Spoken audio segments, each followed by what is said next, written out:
रामपूर परिसरात एक हृदयद्रावक घटना घडली असून उन्हाळी सुट्टीसाठी आजोबांकडे आलेल्या 14 वर्षीय मुलाचा प्रवरा नदीत बुडून दुर्दैवी मृत्यू झाला आहे। दिनेश नितीन जाधव असे मृत मुलाचे नाव असून तो गोंधवणी तालुका श्रीरामपूर येथील रहिवासी होता। मिळालेल्या माहितीनुसार दिनेश हा उन्हाळी सुट्टीनिमित्त आई वडील आणि लहान भावासोबत रामपूर फाटा येथे आपल्या आजोबा इंद्रभान यांच्या घरी आला होता। शनिवारी दुपारच्या सुमारास तो कुटुंबियांसोबत प्रवरा नदीपात्रात पोहण्यासाठी गेला होता। यावेळी नदीतील पाण्याच्या प्रचंड प्रवाहाचा अंदाज न आल्याने दिनेश अचानक खोल पाण्यात ओढला गेला आणि काही क्षणातच कुटुंबियांच्या नजरेआड झाला। घटनेनंतर परिसरात एकच गोंधळ उडाला। नागरिकांनी आरडाओरड करत मदतीसाठी धाव घेतली, मात्र पाण्याचा वेग प्रचंड असल्याने कुणालाही त्याच्यापर्यंत पोहोचता आले नाही।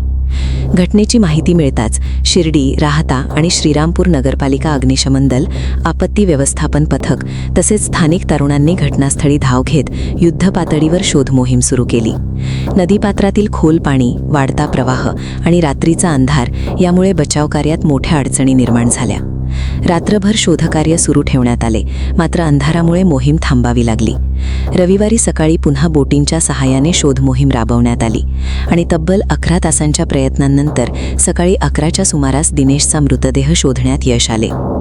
दिनेशचा मृतदेह हाती लागताच कुटुंबियांनी एकच आक्रोश केला। उपस्थित ग्रामस्थांच्याही डोळ्यात अश्रू तरळले।